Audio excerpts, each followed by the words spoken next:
แล้วบัดนี้วิธีการโอนเงินจาก Binance เข้าไปหา BX Trade เนาะก็คือถ้าเฮาอยู่ในหน้าของ Binance บ่นี้แล้วเนาะกดคำว่าส่งนี่เด้อ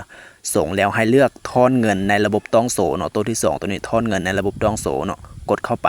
ให้เฮาเลือกเหรียญหมายความว่าให้เฮาเลือกเหรียญตัวนี้จะเป็นเหรียญ USDT เด้อให้เลือกเหรียญตัวนี้หลังจากเลือกเหรียญ USDT แล้วมาฮอดบ่นี้ให้เฮาปอนใส่จำนวนที่เฮาจะถอน5 6 1,000 2,000ก็ปอนใส่บ่นี้เนาะเฮาเริ่มจากถึงขึ้นหลุมเนาะก็คือตัวนี้2มาจับเครือข่ายเนาะจับเครือข่ายให้เลือก BNB Smart Chain เนาะเลือกตัวนี้เลยให้มันกงกับ BNB Smart Chain ใน BX Trade เนาะถ้าเฮาบ่เชื่อเฮาลองไปเบิ่งเด้อเฮาจะลองไปเบิ่งใน BX Trade เห็นบ่ BNB Smart Chain คือกันเนาะให้มันตรงคือกันให้มันเป็นตัวเดียวตอนนี้เข้ามาสู่ Binance คือเก่าเนาะตัวสุดท้ายเนาะหรือว่าตัวทำอิฐเนาะตัวทำอิฐตัวนี้จะสามารถก๊อปหรือว่าสแกนก็ได้สำหรับตัวคอยคือจะก๊อปปี้มาซะเนาะก๊อปปี้ตัวหลุมตัวนี้จาก BX Trade เนาะไปวางอยู่ใน Binance เด้อวางตัวนี้เนาะวางสำเร็จเรียบร้อยแล้วก็คือกดคำว่าถอน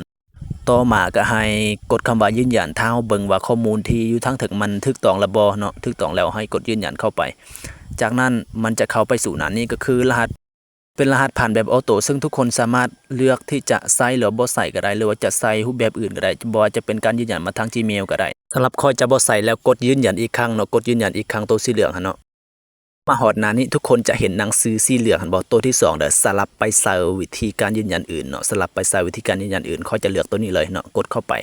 ให้เขาเจ้าส่งเห็นบ่อีเมลให้เขาเจ้าส่งรหัสมาทางอีเมลเลยเนาะก็คือตอนนี้ให้คอยจะเข้าไปที่อีเมลเพราะว่าคอยเลือกมาแบบทาง Gmail เนาะเขาเจ้าจะส่งรหัสมาแม่นบ่คือคอยก็ต้องเข้าไปที่ Gmail เนาะเพื่อไปเอารหัสที่เขาเจ้าส่งมาให้เขาให้นะเพื่อมาใส่บ่นั่นเนาะตอนนี้ก็มีแต่กรอบรหัสจาก Gmail ที่เขาเจ้าส่งมาเนาะไปใส่อยู่ใน Binance เนาะหลังจากนั้นก็คือดำเนินการเนาะกำลังดำเนินการก็คือเขาเจ้ากำลังโอนเหรียญอยู่แต่ว่ายังบ่ได้เทื่อมันก็ต้องใส่ระยะเวลาพอสมควรประมาณ152นาทีเนาะ152นาทีเข้าโอเคจาก Binance ตอนนี้เขาบอกว่าเขาได้โอนเงินจำนวนเท่านี้เนาะประมาณ 18.17 เนาะให้เฮาไปเรียบร้อยแล้วเฮาใบเปิงอยู่ใน BX ว่าเงินเข้าแท้บ่จาก18.17 เนาะ18.17ว่ามันจะเข้าอยู่ใน BX Trade แท้บ่โอเครีเฟรชขึ้นใหม่มันจะได้เงินเข้าแท้บ่โอเคเฮาได้เงินตามจำนวนแล้วเนาะก็คือได้แล้วนี่จะเป็นวิธีการโอนเงินจาก Binance เข้าไปหา BX Trade เด้อ